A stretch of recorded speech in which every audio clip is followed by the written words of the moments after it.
And we are going to jump into the first one. So the first portfolio we're going to be opening with Hank L. There we go, Hank L. And the message says, "Hey Abe, I'm a 3D artist in Taiwan. I graduated from architecture college and switched my career as a 3D artist in TV news station 4 years ago. Another little market there. Now I want to switch to game-related industry. It's my dream. There's an outsourced art studio named Kudos in Taiwan, and they're looking for a hard surface modeler.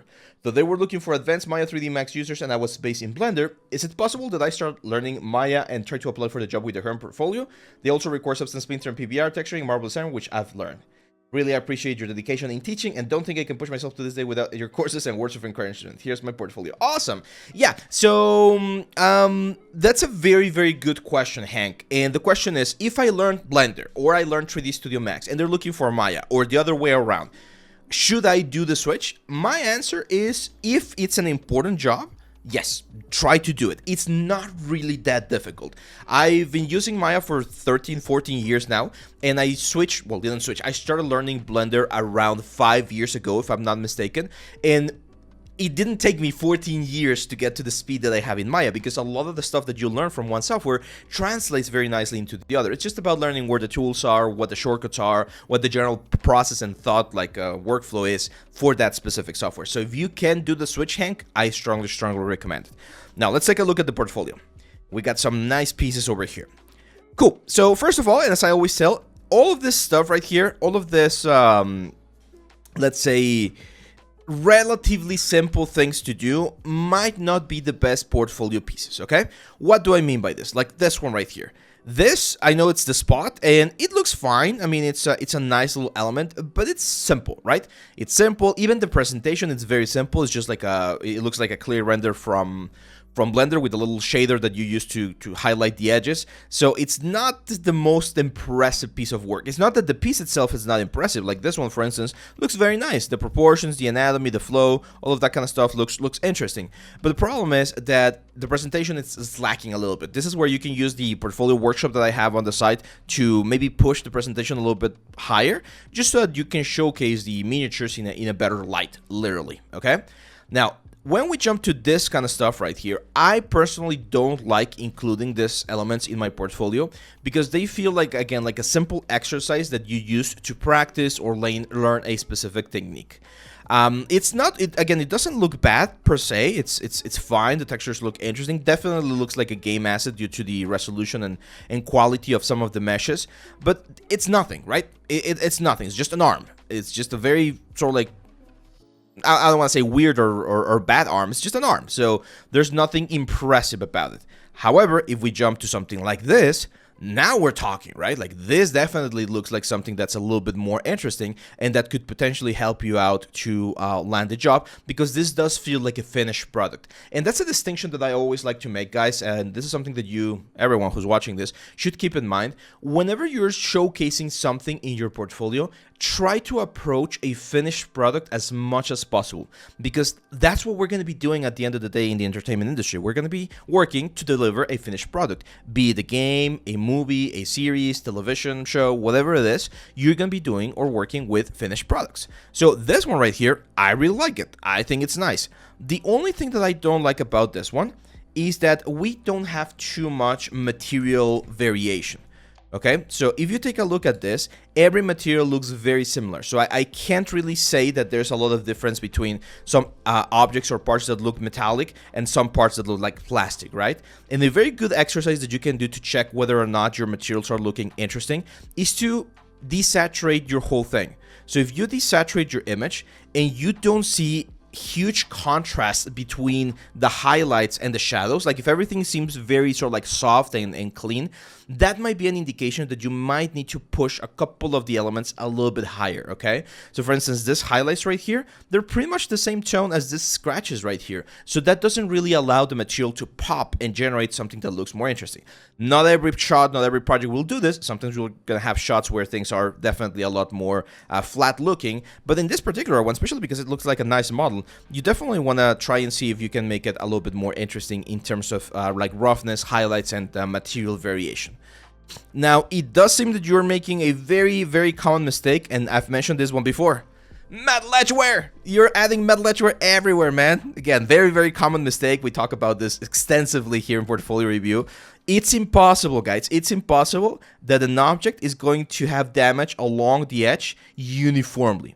That does not happen in the real world, okay? So what I would expect to see here instead is I would expect to see certain areas where there's not too much edgeware. And this is the artistic part of the sort of like texturing process, where you need to think and see, hey, like this part is very sort of like covered, right? Like there's not a lot of ways that something could go into that particular area and harm that spot. So let me minimize all of these areas so that the metal edgeware is not as consistent.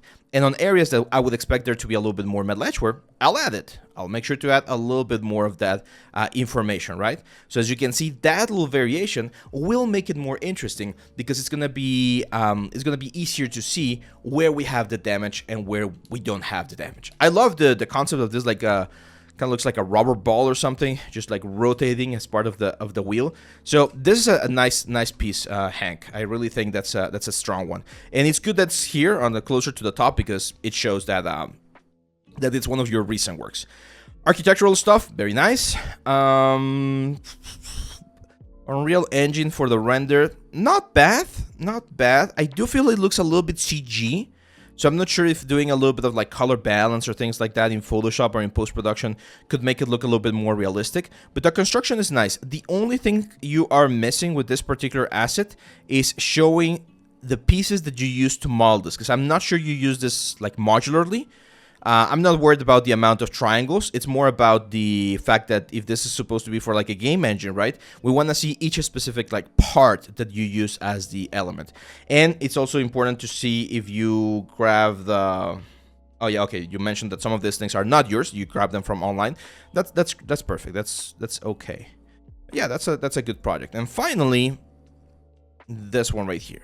Nice. This definitely looks more gamey, right? Like more entertainment design. This like fox head right here. I'm gonna give you a very sort of like harsh feedback with this one, a harsh critique, because it's a very nice concept, but I don't think you did the proper workflow for this particular asset. What do I mean by that? If we take a look at the low poly model and we go to the wireframe, yeah. So this right here, this helmet, is a single piece, right? Even though on the concept or on the sculpt, you got a lot of multiple plates. If you really want those plates to look nice, you need to split them. I'm pretty sure you use just like a Damien standard or like the chisel brush to make those cuts, like those lines, which can work for a texturing sort of like project like this one. Again, if it's for a game, it's fine. But if you can model them separately, you're gonna get even cleaner pieces, and you're gonna see this quite a bit in a lot of like hard surface tutorials. Like people will tell you to split things into multiple pieces because you're gonna be able to get a nicer result. Okay. Let's see. Little Builder says, I was watching a G-Hill video and he talked about making some small projects in between your bigger ones to keep your portfolio volume. Thoughts? Yes, it can work, but there's a very important distinction, I would say, between a small project, as you mentioned, and something that's just an exercise, right? So for instance, this legs right here, they definitely look a little bit more interesting than just the arm that we have. So this one's, I don't mind being here as a little like exercise on hard surface sculpting and texturing. This one feels like too small of an element, too small of a project, right? So be careful with that. In general, Hank, with your portfolio, I think one thing that you need to do is more of this kind of stuff. It could be a gun, it could be another vehicle, it could be a full character where you really showcase all of your hard surface modelings, because this right here, it's a little bit more organic, like hard surface. Again, it's not bad, but it's a different workflow than what you showed on this one right here.